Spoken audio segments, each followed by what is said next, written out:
Have you ever thought to yourself, man, I'd like to host my own podcast? Well, guess what? You can go to podbean.com/voices and get everything you need to create, manage, and promote your podcast. I use Podbean every week for Voices in My Head. There's easy uploading and publishing tools, stunning templates, custom domains, social and promotional tools, an embeddable podcast player, monetization tools, and more. It is your all-in-one podcasting solution. With Podbean, you can create professional podcasts in minutes without any programming knowledge. Best of all, everything is mobile ready right from the start. So go to podbean.com/voices. And when you sign up, use the code VOICES and you'll get a sizable discount. Podbean, for your home podcasting. Thank you for listening to Voices in My Head.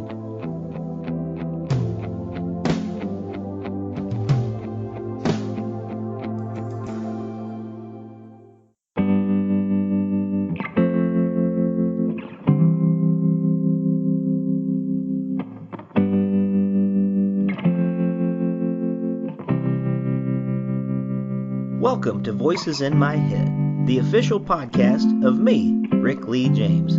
I'm a recording artist, a singer, a songwriter, an author, a worship leader, and an ordained minister in the Church of the Nazarene. The Voices in My Head podcast is where I discuss music, movies, books, pop culture, theology, and more with friends, colleagues, and sometimes just by myself. Now make sure to let me know what you think of today's episode by leaving me a review on iTunes or by tweeting at me at Rick Lee James on Twitter. And please join my mailing list at rickleejames.com where you can receive an email every time a new episode is released. And by the way, in case you're interested in a daily dose of kindness and encouragement beyond this podcast, I also run the Twitter account at Mr. Rogers Say, where I post daily quotes from Fred Rogers, one of the voices in my head. Well, I guess that's it for the intro, so sit back, relax, and listen to the latest episode of Voices in My Head. Welcome back to Voices in My Head. As always, I'm your host, Rick Lee James, and I'm so glad that you're here for another great conversation today. My guest today on Voices in My Head is John Siuntres. John is a pioneer in the realm of podcasting, and his show, Word Balloon, truly is one of the greatest comic book conversation shows ever made. Word Balloon features one-on-one interviews with the writers and artists behind today's pop culture favorites, the creative minds behind today's hottest comics, films, and television. They tell behind-the-scenes stories, providing a DVD-like commentary on their works without spoiling the stories. I have been a Word Balloon listener for over a decade, and I am thrilled to dig a little deeper today and find out more about the man who created it. He's Midtown High's very own Principal Siuntres, John Siuntres. Welcome to Voices in My Head. Rick, a pleasure. I really appreciate you reaching out and asking me on. I have needle dropped your music, and I'm a fan. It's you make great music, man. It's a pleasure. Well, thank you. I really appreciate that, and it's so good to be able to talk to you today. What people probably don't know when they listen to my show is that your podcast was one of the inspirations for my show, actually. Wow. And I just loved listening to it. I travel as a musician. Well, I used to before the COVID-19 pandemic happened. But you were always one of my companions when I would drive. I would listen to podcasts with various interviews, and when I got the idea to do a show, I thought, man, I think I could do that and do some conversations about various things. And so I landed on the name Voices in My Head because I didn't want to be stuck to just one topic, and Sure. I love a lot of different things. And yours is one that I have just listened to again and again over the years. So many great episodes. So I'm really glad to have a chance to speak with you and let some of my listeners who may not be familiar with what you do know a little bit more about it today. High praise, man. No, thank you very much, and it's very nice to hear when someone like yourself says that my show inspired you to do what we do. And it's great to learn about people. It's great to delve into the creative process and find out the influences of our favorite creative people and what makes them tick. Well, thanks so much. Well, I don't do it or even claim to do it nearly as well as you do, and I don't have a great radio voice like you do. That's one of my favorite things about your show, for sure. But to use a comic book term today, I'd love to dive in a little bit as we start just about your secret origin. Sure. I wonder if you would mind sharing just some of your backstory with us, maybe kind of where you grew up and how you got started in radio and podcasting, things like that. Well, I grew up in suburban Chicago. I've lived in Chicago most of my life, and I loved radio. You know, radio, especially information radio, was kind of the internet before the internet. It still is, and I was fascinated by even the news stations, and literally would spend summer nights at 3 a.m, and I'm like, wow, they are like, you know, giving us information at the moment, 24 hours. Didn't matter. 7 days, you know, no breaks for holidays or anything like that. They were always there. So I was always fascinated by radio. And also the flexibility of radio in terms of the creative side. I really appreciated a lot of sketch comedy and radio dramas as a little kid, and really thought, wow, you could really create a world just with audio. Yeah. So I really was at a very young age like, this is what I want to do. In fact, man, and again, this is showing my age. I'm in my mid-50s. For the bicentennial, our school did a big play, our middle school, and they asked me to be the narrator. And I think it was like 7th grade, something like that, maybe 6th grade. No, actually, maybe 5th grade now that I think about it. But anyway, the teachers couldn't have been like kinder. And they're like, John, I was the narrator of the pageant, I suppose. Sure. Because there was singing and acting and stuff. And they're like, my God, you should really consider being a radio person. You know, I'm a 5th grader, for God's sake. And I'm like, oh, that sounds cool. And I like the radio. Maybe I will do that eventually. And we had a high school radio station, so I was very lucky. So really at 14, I even got I went to the FCC and got they don't offer them anymore, but third class radio license that you needed to operate equipment back then, 1979. I still have it framed because it was pretty cool. Wow, that's great. Yeah, so I did 4 years of high school radio, and then I went to Illinois State University, downstate Illinois, central Illinois, and worked down there at the college radio station. Got involved with a professional station and started doing soft rock back then, you know, as they would say. Yeah, I mean, it was oldies and it was easy listening music. That was a lot of fun. And so I was a DJ for the first couple of years of my radio career. Then I came to Chicago and lucked out and broke into sports talk radio.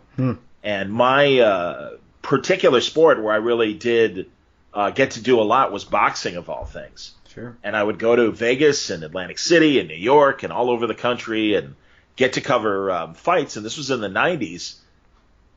So I did a good portion of Mike Tyson's fights and Lennox Lewis and Evander Holyfield and, wow. Julio Cesar Chavez. Great fighters. Yeah. Roy Jones. I mean, really, I think it was really the last great decade for boxing. I mean, the last 20 years have been kind of up and down, and there have been significant fights, but I do think that was the last time that the sport had the nation's interest year-round rather than, oh, look, Floyd Mayweather and Manny Pacquiao are going to fight 5 years ago, whatever it was. So, yeah, it was sports talk radio, and I was working in sporting – I spent 10 years working in Chicago at the local sports station. Then I was with a network that was Sporting News Radio. And Paul Allen, one of the Microsoft billionaires, bought the Sporting News magazine, the great sports magazine, over a century old, and this one-on-one sports radio network, and merged the two, kept the branding of Sporting News. And it was a typical internet company where people are like, you know, the people who worked at the company, hey, if you got a great idea, let us know. And, you know, maybe we can work it into our bigger scheme. And Paul Allen had created the Science Fiction Museum in Seattle, and every now and then I would check out the website, and I saw one weekend they were doing they had local cartoonists come and work with kids and have like a cartoonist workshop for kids. Nice. So yeah, and this was 2005, and podcasting had already started. Adam Curry started in 2004, and we all point to this great article in Wired magazine about podcasting from February of 2005. And so I just suggested to the company, and I'm like, hey, for the museum, would you guys be interested in any sort of kind of nerd culture podcast? I'm like, I'd be happy to host it. It'd help promote the museum. I'm like, all the different facets. And in my mind, I'm like, oh, man, maybe I'll be able to talk to, Star Trek actors or somebody from Star Wars or something like that. And they were very nice, and they're like, no, thanks, but no thanks. But, that's a great idea. You should really pursue it yourself. And I was already like, yeah, no kidding. I'm going to do it no matter whether I'm working with you or not. So I figured out how to do it. I started Word Balloon May 10th of 2005. So, yeah, I just celebrated my 15th anniversary back in May. Yeah. And luckily I had enough radio background because by then I had worked in radio in Chicago radio for 15 years. Wow. And, 5 years earlier down in Central Illinois. So I kind of knew how to do reasonable interviews and not be, or whatever, a lot of long pauses and dead air and kind of, again, knew how to conduct a conversation. Sure. So, and luckily, as I always use the great old comedian George Burns when he talked about the great radio comedians and how popular they were. And he said, we were all in the top 10. There were only 8 of us. And that was kind of the deal with podcasting. There were so few people doing comic book podcasting, let alone interview comic book podcasting. And that was kind of my way in. And luckily, a lot of the people that I've spoken to in the ensuing years have become, real players in the television and film fields and novelists as well. I mean, God, you want the quadruple threat. My buddy Greg Rucka, who I've known for 15 years, was a novelist, broke into comics, started writing Batman, did his own creator-owned comics, among them the comic book Stumptown, which has since become an ABC television show, had a great first year, got renewed for a second year. And on Friday, as we're recording, Netflix will premiere a movie, The Old Guard, with Charlize Theron, a great military action movie. Oh, that's right. Based on Greg's comics. So Greg's got film, his foot in, and he wrote the screenplay for it. Not only is it based on his work, but he did get to write the screenplay. So there's film, television, comics, and novels. And that's kind of the 4 that I like to cover on Word Balloon. And it's, or Jeff Loeb, my good friend Jeff, who, up until this year, after Kevin Feige kind of took over all things Marvel, comics, film, and television, he was the president of Marvel Television. Robert Kirkman is a good acquaintance, not as close as some of my other friends, but I remember when Robert's like, I got this idea, man, for a zombie thing. It's called The Walking Dead. And it's like, all right, whatever, Robert. That's, good luck with that. Whatever. I'm not a big zombie guy, but okay.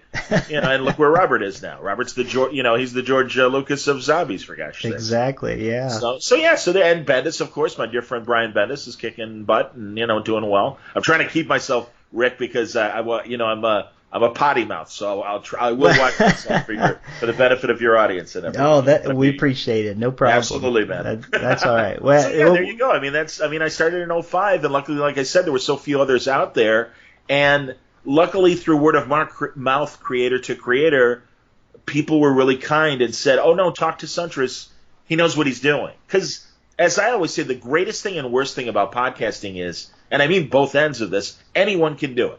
Yeah. And there is no gatekeeper. It is your own tolerance for doing it, because I know some people will do it for a little while and be like, yeah, all right, that's enough, and get kind of bored with it or frustrated. They maybe aren't hitting enough people that they want or whatever. But coming as I did so early, I love the term pioneer. I absolutely will claim that and wear that as a badge of honor, because so many celebrities will be like, oh man, I've been doing this forever. Really? When'd you start? Oh, 2010. It's like, I got 5 years on you, but whatever. That's cool. Yeah. So it's great. Well, and truly, you really came at a good time doing the podcast, but also your show is really a notch above. As you said, there's both ends of the spectrum. There are people that really probably shouldn't be doing podcasts that do them on many levels. And, I actually think I first discovered your show through the Spider-Man Crawlspace podcast, because I was listening to them probably when I first discovered what a podcast was. I had recently gotten this. This will take us back to when, there weren't iPhones yet. There were just iPods, and I had like an iPod, and I remember listening to that show. And one of them on that show mentioned the Bendis tapes, and I don't know if they were called the Bendis tapes at that time, but just the shows that you would do and the long conversations that you would have with Bendis. And I thought, well, I like him. I want to, I was into the Ultimate Spider-Man at that time, and really it was because of them and the draw of Bendis that led me to your show in the first place. And I just never looked back ever since then. It's a great way to have those conversations, and I love the long form, especially when I'm on the road or something and I've got a long trip ahead of me. It's great to just kind of turn on the conversation, and you feel like you're a part of it in some way, even though you're just listening in.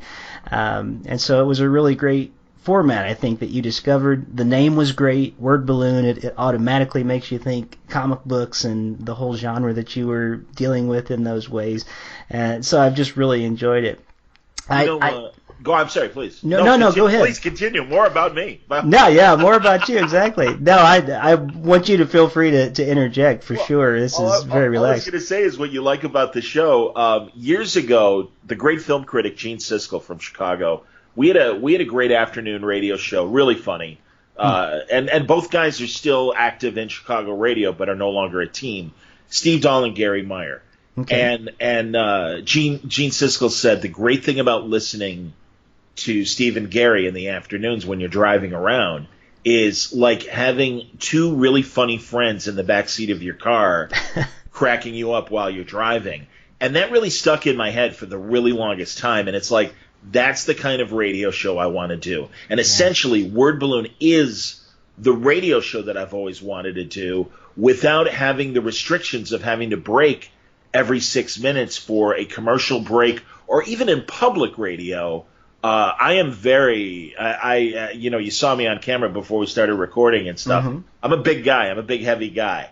So I do things to excess. And having come from, now 30 years in radio and having to kind of, keep it short, don't forget there's a commercial coming up and stuff like that, it is so nice to have a free, deep dive conversation with no restrictions. And the other example I always give is, if I had gotten George Lucas to come on Word Balloon, maybe he will someday, who knows? Yeah. But if you had that chance, you don't want a radio exec going, well, you probably ought to keep that to 12 minutes. And meanwhile, George Lucas is willing to spend 2 hours with you. Bendis is a perfect example of that. It's like, if you are really into Bendis's writing, or anyone one of my guests, why would you limit yourself to a half hour, 10 minutes, 40 minutes, whatever? And I also know that the younger generations and our society is geared to being more of a short attention span thing.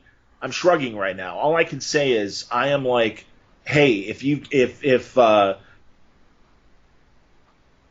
creator, like let's say Bendis, wants to sit down and is willing to spend 2 hours, I can spend 2 hours. I'll find a way of listening to that whole 2 hours. I mean, my God, all of my favorite podcasters, from Gilbert Gottfried to Joe Rogan and people like that, they have 2 hour and 3 hour conversations. And if the conversation is good, it will hold your attention. And there's something called the pause button.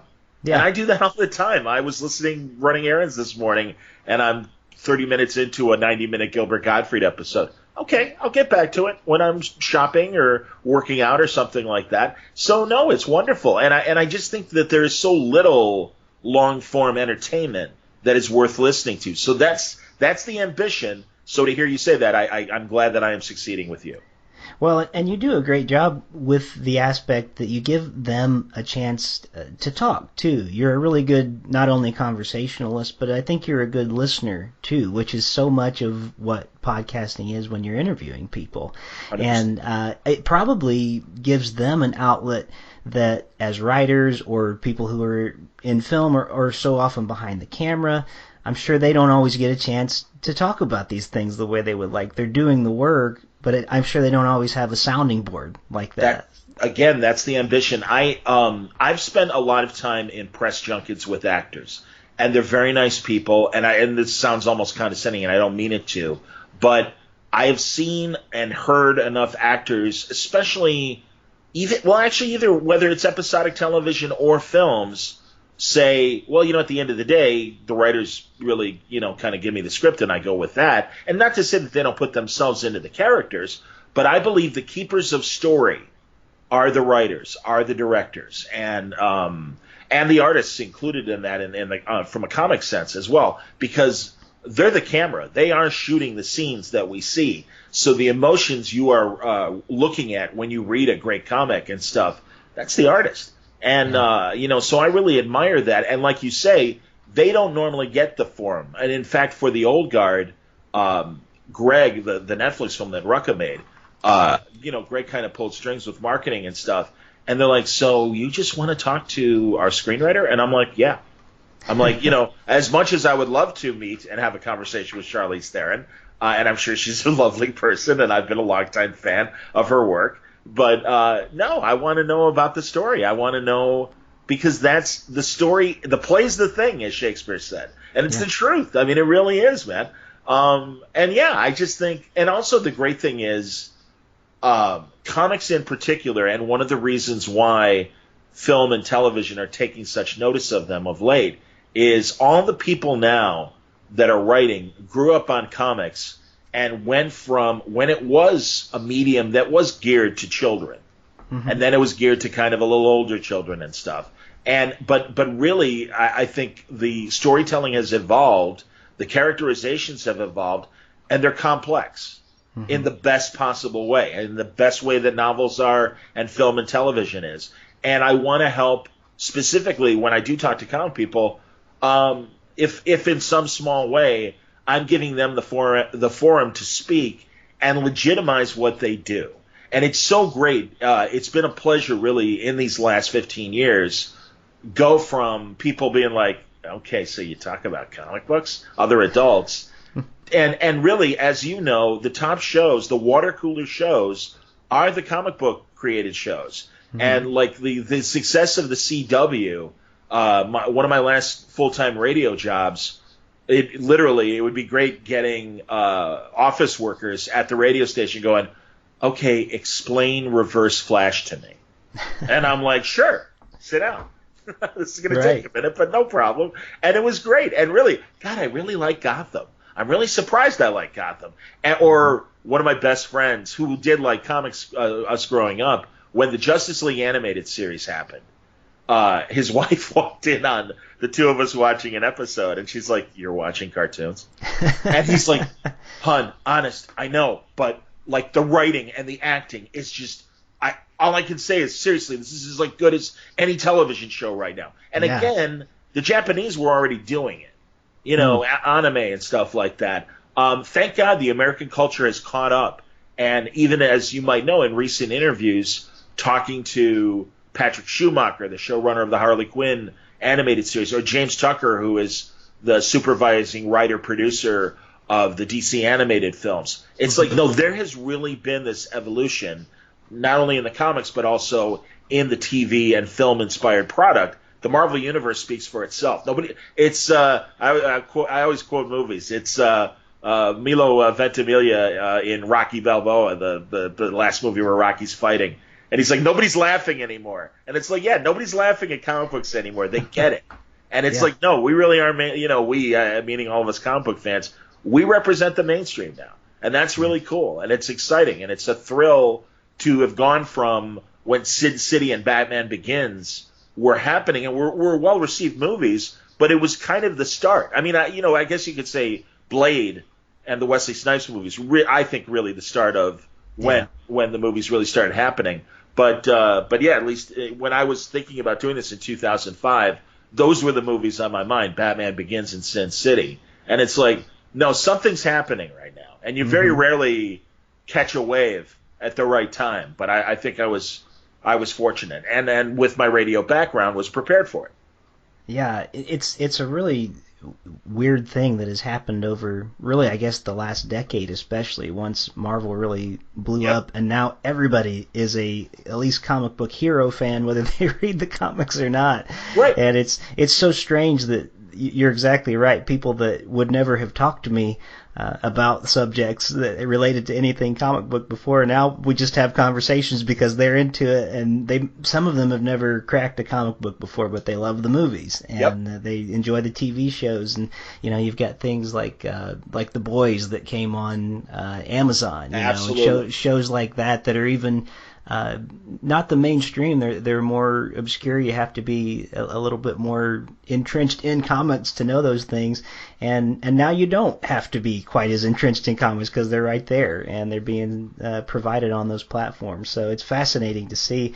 There are times, I don't know if you feel this way at all. There are times I really love that, and there are times I feel like, I also kind of miss when I was the only one that knew about this. You know what I mean? Sure, we're all like that. As a musician, you can appreciate that. I mean, yeah. Sure. We used to, like when, like U2. I mean, I used to love U2 when I was in high school. Mm-hmm. And Boy and War, those first albums, and they were angry. And, I will follow. And yes, I understand their political message, and I get it. And then by the time of... after Unforgettable Fire, some of the early '90s stuff, I'm like, God, get off the bus, man. This used to be the cool bus. I mean, so no, I totally get it, and I agree. Yeah. I want to mention The Boys. What I love about The Boys, and I think is interesting, it really is a parody of the success of the Marvel Cinematic Universe, because it really does treat that group of heroes as this amazing marketing tool, as the films themselves are, and the merchandise machine that they've become, but also, again, this really dark human side that they are keeping from the public. So it's this great subversive parody of, I think, like I said, the success of what's happening. And I don't even think that was part of the original intent of the comic book that the guys were writing and stuff. But, I just think, and that's the other great thing about adaptation is, what do you do with it? I mean, I still like the Robbie Rodriguez Sin City films. I think they're terrific.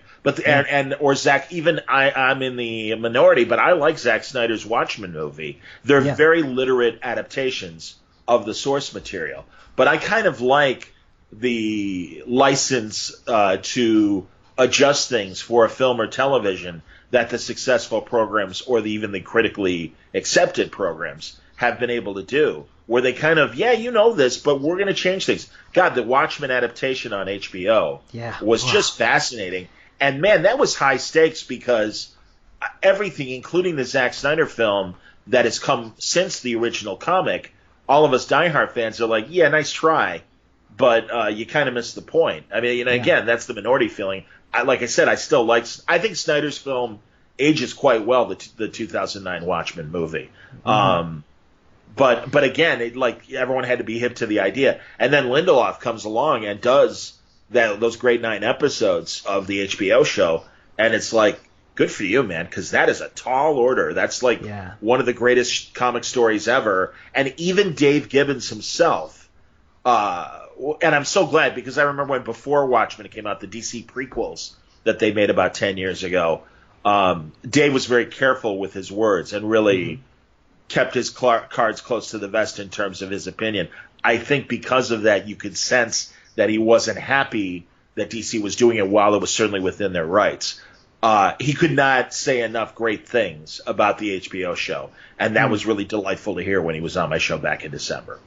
Yeah, and man, what a punch to the gut they start with, even in that series. The very first episode, starting with the Tulsa massacre, that honestly, maybe it's just me, but I don't think it was. I didn't even realize that was part of our history. It's one of the only parts of the show that actually was real life starting off. And I just showed that opening scene to my wife not too long ago, just because we're in the middle of this very significant moment that we're in right now, where people are fed up with the status quo of the way things have been, and I showed that to my wife, and I said, I had never heard of this until this Watchmen show, and we sat down for the opening 10 minutes or whatever that was, which is a very hard 10 minutes to watch. And you're just seeing the bombers come in and the people being dragged through the street, and you're going, this was real? Like, we really did this to them? It's unbelievable. So it's one of those examples where I think you can actually use the medium for something very important and very significant.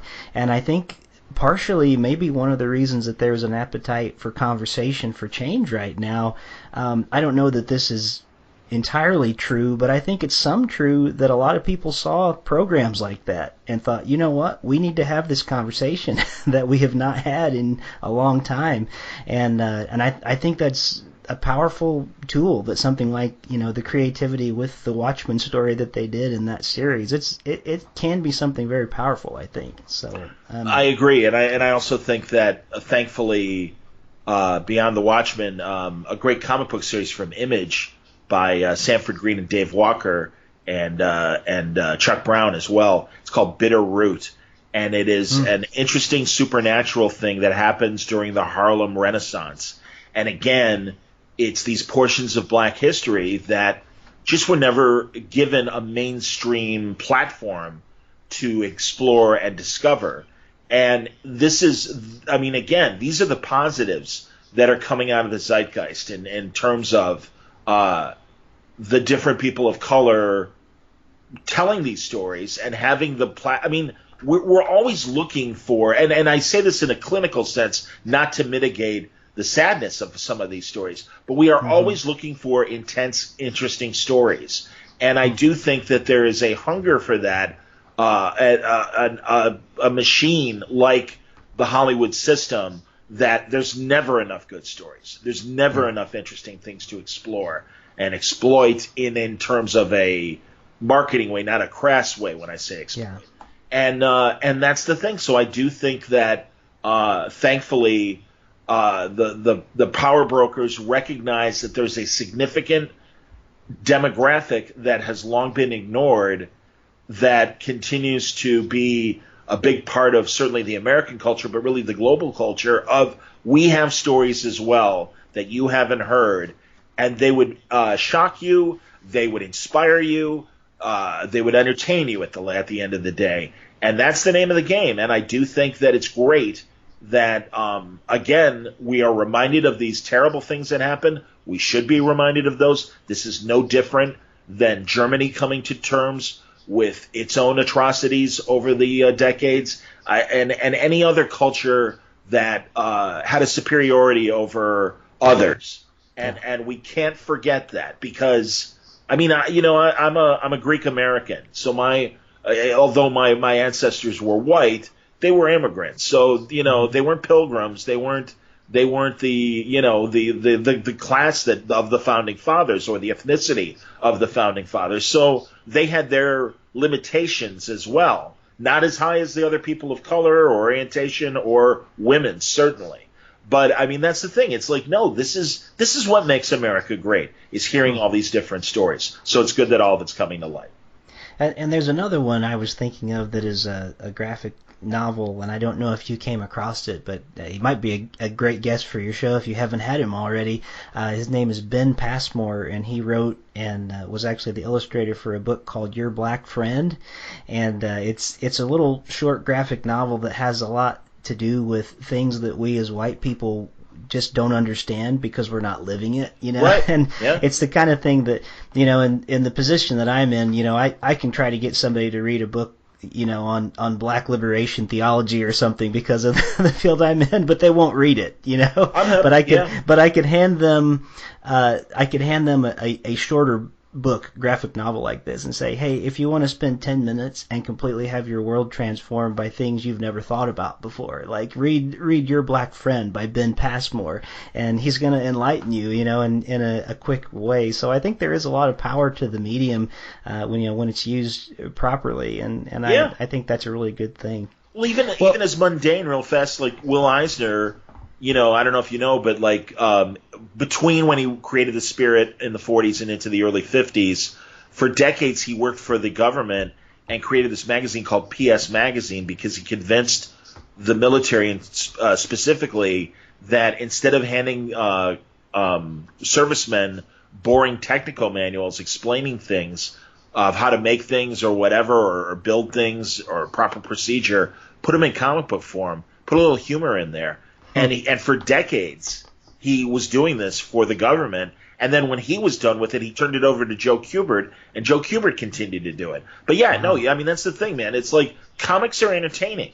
It's usually the first way that we teach children how to read. That's how I learned how to read. I'm sure that was your case as well. Same here. Yeah, man. I mean, that's the great. And you know, seriously, my dad had a 9th grade education, and I was lucky to be a child when Sesame Street was happening, and first on the air. And they had a thing in conjunction with the newspapers where they ran comic strips to help you learn how to read. And I, as a kindergartner, I was reading always a grade ahead through 3rd grade, where they had me in a grade above because my reading skills were superior, and they're like, we don't want to hold him back, let him read. and I know that sparked my imagination and excitement, and so again, you're right, comics can teach and do it in an entertaining way that are much easier to digest than a novel or a technical manual. Yeah, for sure. Well, I want to actually talk before we go too far in our conversation today because I just don't have a chance to talk to you about some of the great interviews all the time that I've enjoyed over the years. So I kind of made a list of a few that I really enjoyed and would love to just bring those up to you and kind of get your feel. What was that like type of thing? Sure, because there's some good ones. But just before I do that, I wonder if you could maybe help us understand a little bit ways that we can help you as listeners a little bit, because you're doing the podcast right now, and after a long time in radio, and I can let you explain it, we've all been hit by pretty hard times right now due to the COVID-19 and all of that. But there is a Patreon account that you have, patreon.com/wordballoon, and I'd love for you, just maybe kind of in the middle of our conversation, tell us a little bit kind of about your present situation and ways that we can help through things like Patreon to help you continue what you're doing. No, thanks, Rick. I appreciate that. Yeah, I mean, honestly, a lot of people have found themselves in this situation. I was in Chicago radio for many years, and my most recent job, it wasn't a full-time job, but I was working at the CBS news station doing traffic reporting. And it was much more interesting than I thought it would be, but it wasn't what I expected to be doing in radio. I'm a conversationalist. I expected to be hosting talk shows and producing talk shows and things. But it was a good job, and I didn't mind. Well, again, we were 24/7 with traffic, but because of COVID, there weren't as many cars on the road, and certainly not late at night. So they cut back on several shifts. It's 7 days a week. There was no longer an evening or a nighttime or an overnight shift. So that cut a lot of hours, and I was downsized. I wasn't furloughed. I was, they're like, hey, we're sorry. We have to cut you. And a lot of people that are still employed there aren't even working weekly and might only work 2 days a month or something as far as part-timers. So, luckily Word Balloon exists, and I had already had, this, Patreon, a crowdfunding monthly thing, kind of in the same model as sponsoring public television or public radio. And so I reached out to my audience. Again, I've been doing it for 15 years.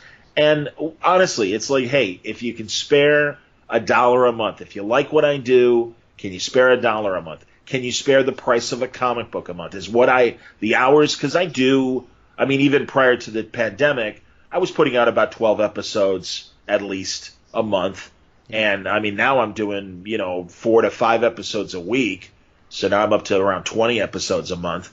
And it's like, okay, is that giving you enough entertainment in that same hobby sphere that your comic reading is happening and stuff? Is it worth the price of a comic book? Is it worth the price of $1? Give me $1 a month if you can afford it. Because, hey, man, like you said, we're all struggling. So yeah, it's patreon.com/wordballoon. I'm very pleased that I want to keep the show free. And I think it makes sense because I still want to build my audience. I am not Joe Rogan. I am not Adam Carolla. Name your favorite mainstream celebrity. I'm not Conan O'Brien, as I think of mainstream people that have podcasts and do quite well at them and stuff. But yeah, I'd like to be. My ambition has always been, can I make this a full-time concern? That's not anyone's responsibility. But if you enjoy it, yeah, it's a tip. Hey, it's no different than tipping your waiter or whatever. So it's like, yeah, and again, I'm not greedy. I don't want anyone to spend money they don't have. Can you spare $12 a year? It's that simple. And and that's kind of my humble hope in terms of asking. And I feel weird because, I mean, again, I came from commercial radio where it's like, hey, everything's free and it's underwritten. I have sponsors and they help and everything, but the patrons really do a big share of it as well. And I'm very thankful for that. And it's right now it's going well. It's allowing me to figure out other things. I think I will be transcribing. I'm in the process of transcribing my interviews and making a few books. Maybe I could see this almost being an annual, given the amount of interviews that I've done over the years. And I do think it is interesting to see the trajectory of careers of where a lot of these creatives have started and their thoughts on these characters. Because we all think about these characters beyond the stories. And it is like, especially if we are passionate about some of these characters, we think about Batman beyond him punching the Joker. And we think about his psychology or Superman's psychology or the Marvel heroes. And I do think that there is a very passionate group of fans. That's why they've made the TV shows and the films and stuff. And it's just it's interesting to hear the people that write the stories, what they think about the characters and how they go beyond what they're able to say on the page. Greg Rucka, I mean, my God, hasn't written a Batman story. I'm sure he might have written one for the Detective 1000 that's coming up, 1027, but not a regular monthly Batman story for years. But he still has thoughts about Batman that we explore in our conversations. It's interesting. It's, again, Bendis with Superman and Spider-Man, the Avengers, the various characters, the Legion and the Young Justice team and stuff. Bendis has a lot of thoughts about those characters, and some people agree and some people disagree. But it's interesting, and I do think the audience wants to hear about them. Yeah, definitely. Yeah, there's some great conversations still to be had after all these years with so many great people, for sure. Well, let's talk about some of those conversations that you have had. And by the way, for the listeners, you can go to patreon.com/wordballoon, as we already talked about. It would be great if you could support John and his work. But I'm also going to make sure that we have links to everything I can think of pertaining to what John does at voicesinmyheadpodcast.com on this episode page. So if you have a chance and just want to have like an easy place to click all the places at once, you can do that. But let's talk, first of all, because I want to ask you about some of your favorite moments, and I'm going to give you a second to kind of think about that while I ask you about some of my favorite moments on your show, if that makes sense. Because you've had some guests that I really enjoy, and one thing, this is going to be actually not pertaining to comic books necessarily at all, but it's just so unique to find something like this. My family, we have recently rediscovered the Beverly Hillbillies through the IMDb app, okay? And my son is he's 7 years old, so this is like the first time he's ever seen black and white TV anyway. Terrific. Yeah. But it's hilarious, you watch it and it's still just so funny. And I remember one of the really interesting interviews you had was with Max Baer Jr., who played Jethro on the show. Yes. And you re-aired it. I think it was originally a radio broadcast that you did, but you re-aired it on Word Balloon. And it seems like, and I'd have to go back and listen to it a little bit, that he didn't want to talk about the Beverly Hillbillies at all, but he would talk about his dad, who was a boxer. And I would just love to hear what was that like for you to have a chance to get to talk to Max Baer Jr. Well, he was great, and honestly, the timing of the interview was during when Ron Howard's movie Cinderella Man about James Braddock came out, and Max Baer is the villainous champ that's depicted in the film. Oh, right. And there's again, this is the thing about Hollywood is some people really think that when they see a fictionalized version of true events that they're watching a documentary. And I have a lot of, sadly, sports guys that saw Raging Bull and really thought everything in there was absolutely it happened. Now, it was based on LaMotta's book, but it's also LaMotta's point of view, and there's a little truth maybe in there and some not truth, artistic license, even more so in Cinderella Man. And this is when Sporting News Radio, I had done those interviews for the Sporting News Radio, they had Ron Howard on the morning show. And I said, you got to ask about his depiction of Max Baer Sr., the former heavyweight champion. And I said, because they really make him out to be an arrogant jerk. And the reality is, as I knew it from people like Muhammad Ali's former trainer-manager Angelo Dundee and my friend Bert Sugar of Boxing Illustrated, Max Senior was one of the nicest guys in boxing. He absolutely lost to Braddock, but he didn't take him seriously, and that's depicted in the movie. But he wasn't a jerk, and also, unfortunately, Max killed 2 guys in the ring, from being so strong and them not being up to the fights. And he's proud of it in the films, but the reality was it really upset him. I mean, he started chain smoking from it, and it literally haunted him for the rest of his life, as I would imagine that killing someone with your bare hands might actually do. I can only suppose. So I wanted to give Max Jr., Jethro, the chance to, not to mean if I refer to him as Jethro. Sure. But, to say, hey, man, look, I knew he was bummed about the way Ron had done the movie. And Junior is no dummy. He comes from Hollywood. He understands artistic license and everything. But he's like, my dad wasn't like that. And I'm like, hey, you want a chance to, plead your father's case? Let's have a conversation. So that's what it primarily was about. And I have collected a lot of my old boxing interviews, and I started a Big Bout podcast. And I've walked away from it temporarily just because I really wanted to be more about boxing history rather than the fights of the moment, even though right now there are very few fights of the moment. Only Top Rank right now is back in the boxing business. But that said, it was such a great conversation. And, he was terrific. And he really – Max Sr. was a complicated guy. Go to the Sun and hear the story. And I did. I'm glad you pointed that out because it is one of my favorite interviews I've ever done. He was incredible. And, I was just glad to give him that opportunity. And, Junior's a smart guy. He was very entrepreneurial. I think he's still with us. I don't think he's passed away yet. But I think he is. I sent him a CD because this is pre-MP3s. So I sent him a CD copy of the interview. He was very appreciative of it. And really, I really was glad that I had that opportunity. And there've just been a few great, quirky celeb interviews I've been able to do over the years. I got, even though it was only 15 minutes, Billy D. Williams last year before the summer before Rise of Skywalker comes out. Yeah. And that was fantastic. And, Bernie Capel, Doc from The Love Boat, and Siegfried from the Get Smart show. I had a wonderful talk with him at the end of last year. Could not have been sweeter. And I really think he's a really underappreciated supporting actor comedian. And it was really fun talking to him. So those kind of thrills are among my non-nerd sphere conversations that I've been able to have, where it's like, God, I cannot believe I'm getting to talk to these guys. And these are not, with Billy D. Williams is certainly an icon.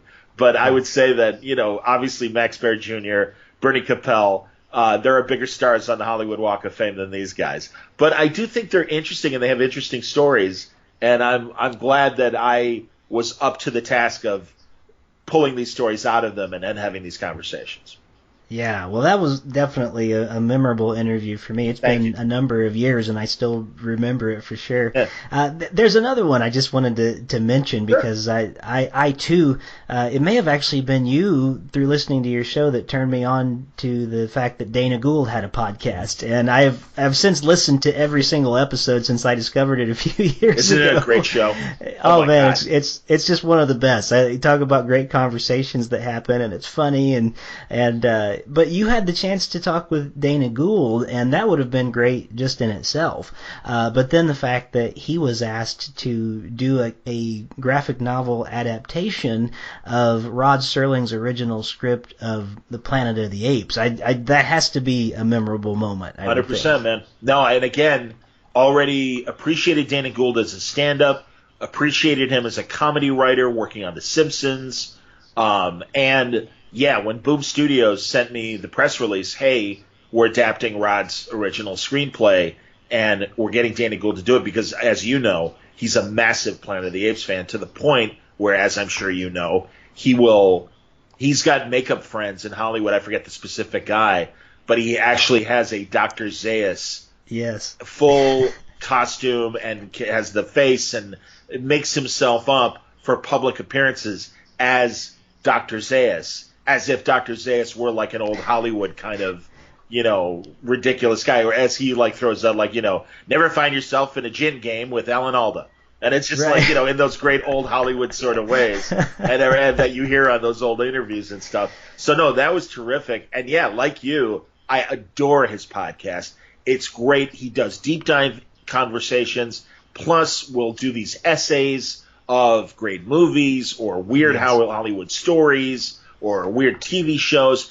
And it's, oh, my God, it's usually only comes out monthly, but it's so worth it. And it's a 3-hour show. And it's like this great variety show podcast. So, no, when the press release came out, I'm like, can I speak to Dana Gould? And they're like, yeah, we think we can make that work. And Dana was excited about the project, so he was happy to talk. And, oh, man, it was a real thrill. And, again, maybe a C-list celebrity, maybe a B-list celebrity, certainly not, a red carpet A-lister in any way, but really interesting guy, multifaceted, and happy to have that conversation. And also, he inspires me for what I'm trying to do with the podcast because it's what he's doing with his career.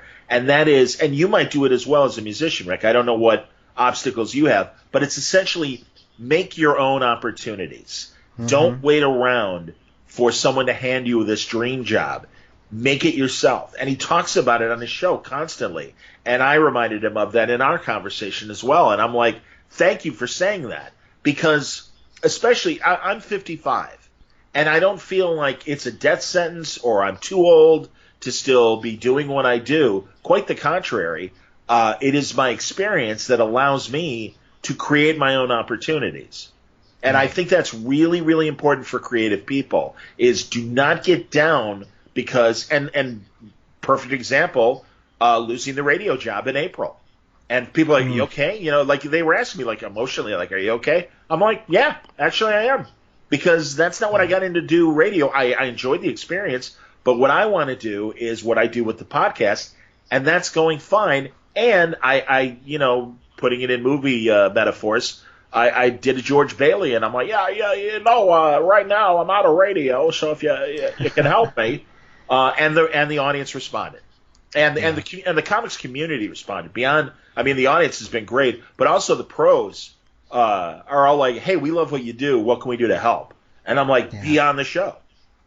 I'm like, hey, if you want to support the Patreon, that's great. I go, but, you're giving me the content by showing up. Be on the show. So, and I really, during COVID, I've been upping the episodes just because I feel like, well, Christ, we're all stuck inside. Let's what can I do to entertain you?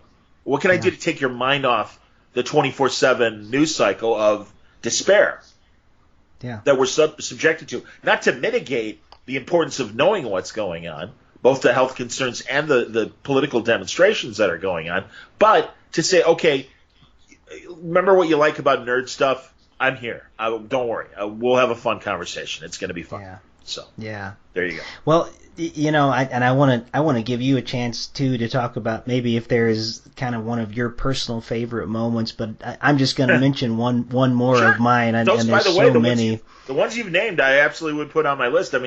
There are probably, I could easily name 100 if I had to, but go ahead. Wow, that's great. Well, and we lost him recently, but your conversations with Marty Pasco, I just really enjoyed those because I've been, of all the heroes over the years that I've loved, and Superman, has always been a favorite, and especially like classic Superman stories, and so I collect not just Superman comics, but I try to find any of the figures or anything like that. And it was so much fun, to get to hear Marty on your show talk about so many things, including Superman, and that was, for me, those were just some of the great conversations. And of course with Denny O'Neil, and there's been some great ones recently of these greats that have passed away. Yeah. And I really feel like your conversations with people like that, they're really, they have become part of comic books themselves, really, because where else would we have had a chance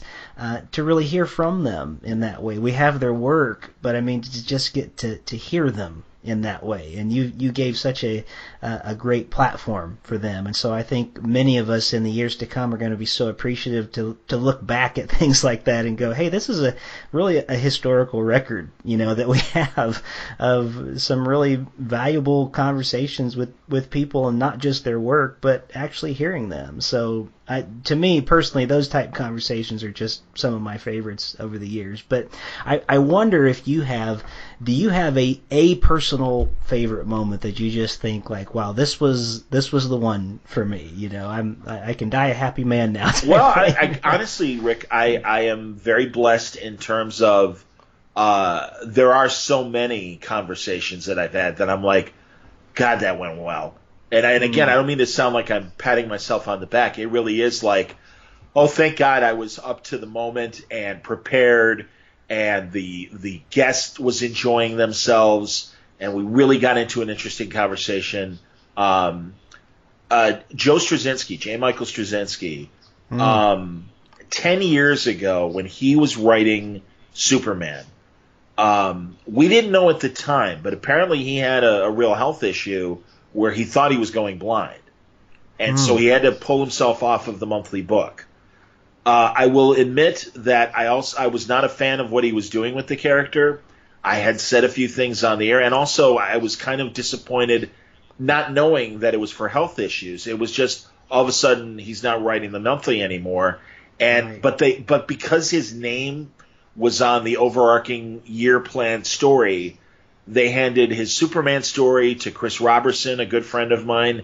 He was also doing a Wonder Woman story that was taking a year. DC really gave him full control over both characters to the point where they weren't appearing in Justice League stories at the time. They were taken off the chessboard, if you will. And it was really Straczynski's story or nothing. And he had very specific ideas for both characters. And I felt like, wow, you really screwed up everyone else. Nobody else can tell Justice League stories with these two characters because of what you're doing. Plus, you abandoned these books. I thought it was lousy, and I let it be known on my podcast. I see him at a convention, Wizard Chicago, or no, C2E2 in Chicago one year. He's signing at the DC booth, and I had never met him. And I'm a massive fan of his writing. I'm a massive fan of Babylon 5. And I approach him. And I'm like, hi, Joe, my name's John Siuntres. I do a podcast called Word Balloon. And he goes, I know who you are. In a very, a neutral voice. And I'm like, uh-oh. And he's like, I'll never do your podcast. And he walks away. And I'm like, oh man, okay. And I'm like, all right, well, I did say some things that weren't flattering. And I rarely critique books. Okay, so cut to, was it last year? I think it was last year, or it was 2018? Yeah. It was last year. So he comes out with his book, Becoming Superman. And his PR people are like, hey, would you like to interview Joe? And I'm like, okay, it was 10 years ago. Maybe he forgot. Maybe maybe he's put it behind him. I have no idea. And I'm like, so I don't want to tip anything, but I write back to the PR people, if Joe would like to talk to me, it would be an honor. And I meant that sincerely because I'm a massive fan of Babylon 5. I think he's an excellent writer. I loved his Marvel work. I liked a lot of his other DC work, like when he was writing on Brave and Bold and things like that. So I was prepared for that conversation. I read the book cover to cover. They sent it to me in advance. It was all about his career. I mean, I even knew he wrote one of my favorite 70s audio drama shows called Alien Worlds, a great, okay, good. I'm glad you're aware of it. A great sci-fi show. And so I was ready. And we had a great conversation. I knew his history with the 80s Twilight Zone. Oh, by the way, did you know I live in Charles Beaumont's house, one of the original Twilight Zone writers? No, I didn't. That's amazing, Joe. Things like that were coming from the conversation very organically. So it was I stuck the landing, putting it in pilot terms. I was very happy. And I get this great email back from his PR people going, hey, just so you know, Joe really enjoyed talking. And I'm like, oh, that's great. Okay, so you see, people don't hold a grudge, or he forgot, or whatever. Who cares? So that was I would say, in recent memory, beyond my friendships with Brian Bendis, with Marty Pascal. I'm so glad you mentioned Marty. I love Marty, and it really upset me. And in fact, I kind of cried at one of my closing things when I represented some of the episodes. Yeah. I left it in because I'm like, I really wanted people to know that this was my friend, and I am hurt. And I'm sorry that he's not around anymore. And I really do. I miss that guy. I'll spend a second on Marty and say it disappointed me that when people talked about Bronze Age writers, he was rarely in the conversation. And that happens to a lot of creators, and especially a lot of pre-1980s creators.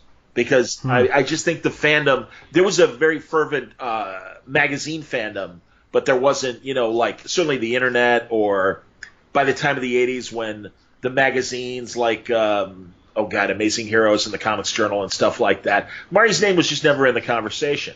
And I'm like, and I met him, and he was very, very kind of shy and modest. Like, oh, people don't remember me. I'm like, are you nuts? And really, there are guys like that. I have friends that are cartoonists that kind of have that aw shucks attitude about themselves. It's like, no, man, you are great. And I am happy to be the loudspeaker saying, hey, this is Marty Pasco. I don't know if you know, but this guy wrote an amazing Superman. He wrote a great television shows. He was on the staff of Roseanne, for God's sakes. He wrote Simon, Greg Rucka's favorite detective show, Simon and Simon. Marty wrote that show. I mean, he's just a really interesting guy, and is a deep thinker and has a lot of opinions on a lot of different things. So over the course of our friendship, I did hours and hours of conversations with him on the radio, but also we would talk on the phone. I convinced him to go to a couple conventions with me, one in Cincinnati and one in Salt Lake City, and people loved him. He was the story editor of the Batman animated series. And, I mean, that was terrific when when Mask of the Phantasm, it was the 20th anniversary or something, we were in Salt Lake City. And there was a full auditorium that was and he was one of the principal writers of that movie. And massive applause. And he was so thrilled. And he's like, I can't believe people remember. And I'm like, yeah, they remember, dummy. I'm like, he's a friend. And also, he's only like about 10 years older than me. So I just really felt this kinship. And by the same token, he would push me. What are you doing? How come you haven't written your book yet? And right now, I'm sure he's screaming at me in heaven right now, saying, come on, get off your butt. Let's go.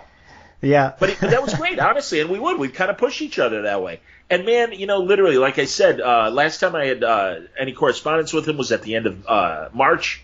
And he sent me a really funny email. And I know, John, I'm sorry. I've got a headset. I'll talk to you. We'll talk in a couple weeks, I promise.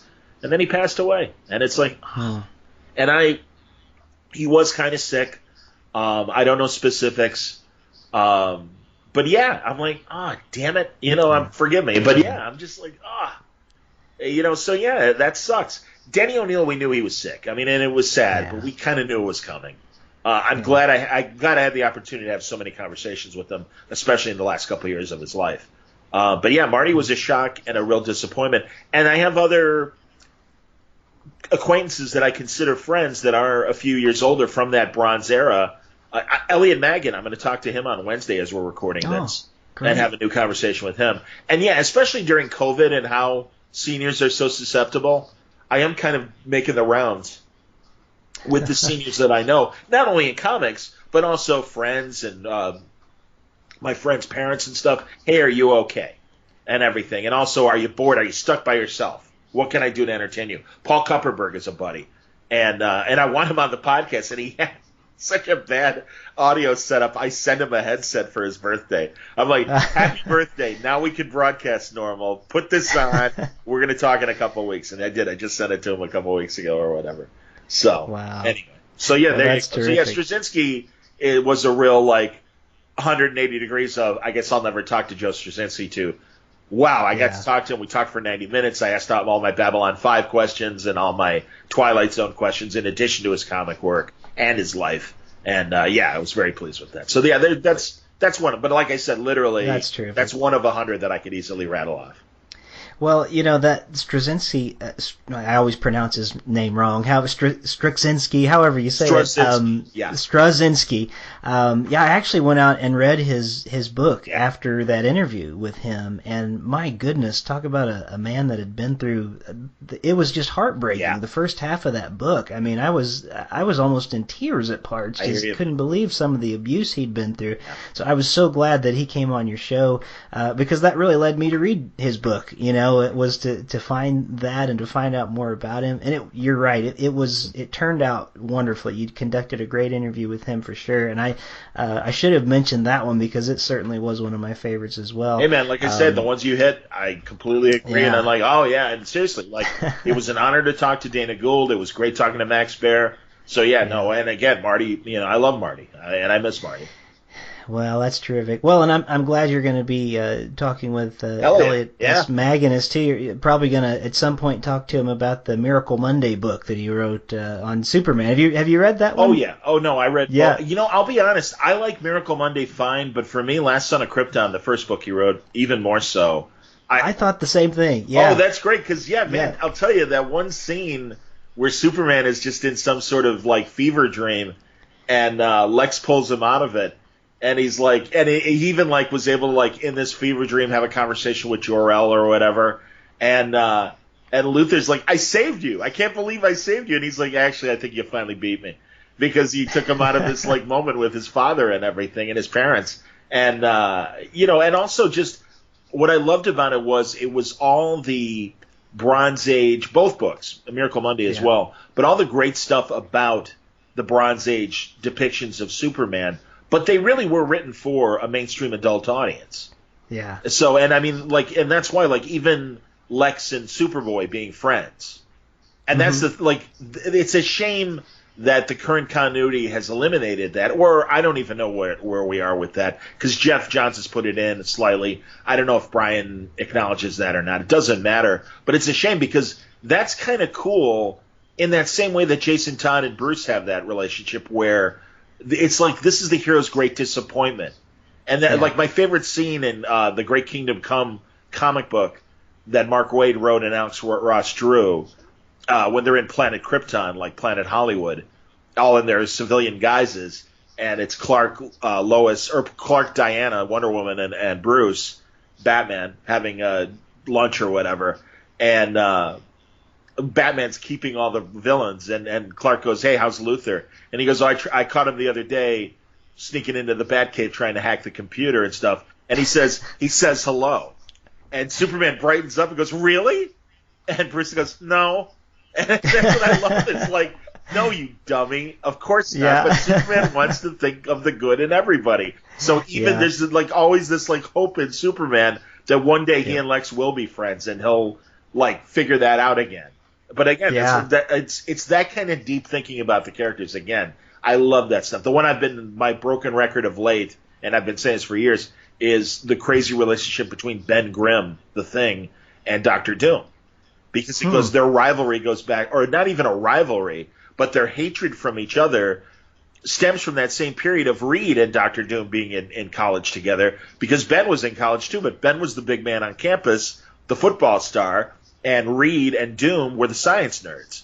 And I love when it's just Dr. Doom and the Thing, and he calls him Grimm, but the Thing calls Dr. Doom Vic, because he's Victor Von Doom. And he's like, you know something, Vic, you're still that twerpy nerd that I hated in school. And by the same token, Doom is like, Grimm, you're that jerk football numbskull that I hated in college, and I still hate you today. And then they are still having that same FU kind of war between each other, even as adult men now and stuff. And it's like when people tap into that, Brian did it when he was writing at Marvel still, and I love that. I do. I just think it's the funniest thing. And Grant Morrison did it at one point in a couple stories, and it's always just little moments of just like the Thing, like before he's about to like wail on him, just like, you know, Vic, like I'm so tired of your act. We've been doing this we've been doing this dance since college. I am not impressed with you, ruler of the world. Yeah. So, yeah.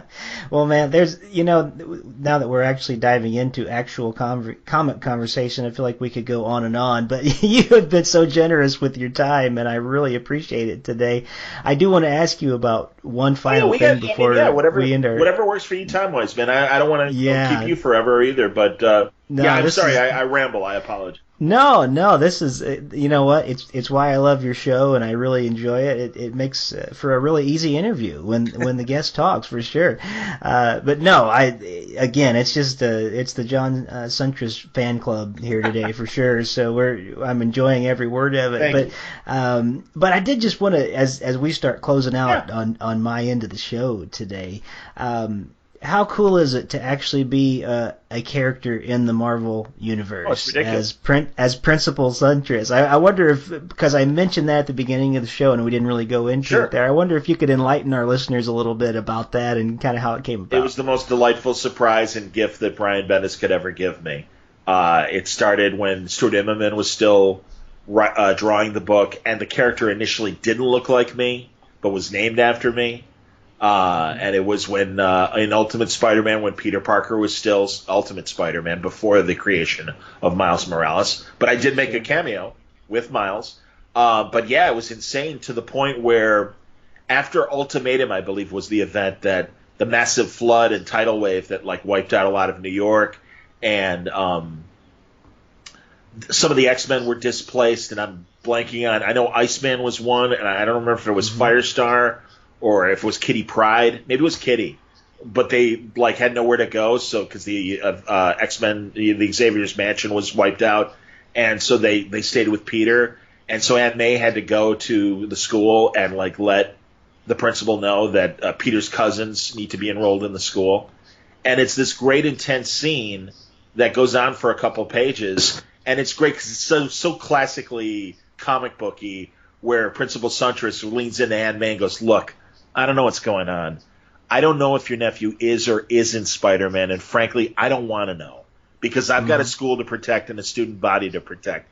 And it was great because it felt very authentic to the way I would be. And then other artists would come on the book, and all of a sudden there's like a lunchroom fight going on, and I have to break it up. I do. Principal Siuntres is my doppelganger, and Sarah Pichelli draws me. Or there was a scene where the PTA is yelling at the principal, and you're not doing enough to protect our children. All these strange supervillains keep coming and attacking the school. And he just yells at them. And really he's yelling at Aunt May in terms of, hey, keep your, the responsibility with your children, starts and finishes with you. It's your job. And he's saying to the crowd, but he's really saying it to Aunt May. And Aunt May is like, yeah, I understand he's talking to me. But as my buddy Josh Flanagan from my Fanboy said, he goes, man, your scene, Principal Siuntres' scene, he goes, that was like 6 pages. I'm like, I know, it's insane. So I don't have any original art from it. I really should bug the guys and women and Sarah and see if they still have pages. But I do have the collected editions of those stories. And Brian, of course, has been hilarious. And then it was hilarious because then they do an Ultimate Spider-Man cartoon, and Clark Gregg, as Agent Coulson, is placed in Peter's school to be the principal and will keep an eye on Spider-Man and stuff. And I get all these hilarious, like, listener emails or messages like, "Oh, man, they took your job away from you, man. What's with Clark? Yeah, Greg, doesn't he have enough acting gigs?" And I'm like, guys, come on. I'm like, I know, it's fine. It's okay. It's all right. And I've never met Clark Gregg, but I would love to tell him that story one day. But no, it was ridiculous. And, and then, with Chris Somney drawing, there was like one last little thing. Because after that PTA thing, Principal Siuntres quits. But, there's a scene where Miles is, like, on some, crawling on a wall of some, like, penthouse apartment or whatever, and he crashes through, and it's my apartment, and I'm in my bathrobe, and I'm watching, and apparently I'm watching Girls Gone Wild, which I would not do, but I do think it's hilarious that that's how I'm being depicted. And so, so he sees Spider-Man, and it's Miles, and he's like, hi, and has no idea who he is, and of course my character faints. So I survived the flood. Man. That's the good news. So, but I don't know if since the worlds have merged, if Principal Siuntres still exists in the Marvel Universe or not. But yeah, I should ask Joe Rubenstein to draw me for my official Marvel Handbook page as a character. Definitely. And stuff. Well, and what would be even greater is now that Brian Bendis is writing for DC, maybe there'll be an iteration, over there somehow. Well, when Mike Norton was drawing, of all books, one of my favorite teams, the Justice Society. I can't remember. Oh, I think Guggenheim was writing. I think Mark Guggenheim. But there was a mayor of a city that the JSA was based in, and it looks like me. And I do have those original pages. And Mike Epps says, "Of course it's you." And I'm like, "Okay, that's cool." So I do exist in the DC universe as this corrupt mayor of whatever town. So always a villain, never a hero. Bendis should make me bouncing boy for the Legion. I'd be a good model for bouncing boy. I mean, actually, now that I think of it, I'm going to have to text him and say, "Hey, before you wrap up and everything, can you make sure whoever's drawing Legion that they make it look like me for bouncing boy?" That's right. I should be bouncing boy. Well, that would be amazing. Well, John, I just want to thank you again for being my guest today on this show and letting our listeners find out more about you, more about some of the great conversations. And I know that many people listening today, maybe they'll go over and check out Word Balloon. It's a great podcast. I really enjoy the conversations you have there. I do want to make one more plug for patreon.com/wordballoon, where you can go and support John, and especially if you're digging what he's doing. Again, I know these are hard times. It's affected all of us, but again, if you're able to help John in any way, I just think that would be a first-class thing to do to all of our listeners. So, as I say to my guests each week here on the show, John Siuntres, thank you for being one of the voices in my head this week. Rick, you honor me with the invitation. Thank you for letting me tell my story, and thank you for your support of the show and what I try to do. And the nice plugs for what I'm doing Patreon-wise. No, it's a pleasure to talk to you. If you need another session for another voice in your head, I'd be happy to come back. Definitely. Would love to do that. All right. Well, you take care, sir. Thanks a lot, Rick. Thank you for joining me here this week on Voices in My Head. I hope you'll visit me on my website at rickleejames.com, where you can find out more about me, get my music on vinyl and CD, follow my blog, and even schedule me for a concert or a speaking engagement. Better yet, even a book signing in your neighborhood. You can find all that and more at rickleejames.com. Also, it would mean a great deal to me if you could write a review of this podcast on iTunes. The more positive reviews that we receive, the more visible this podcast will be online. And now, for the benediction. May the God of hope fill you with all joy and peace in believing, so that by the power of the Holy Spirit you may abound in hope. God bless you, and thank you for listening to Voices in My Head.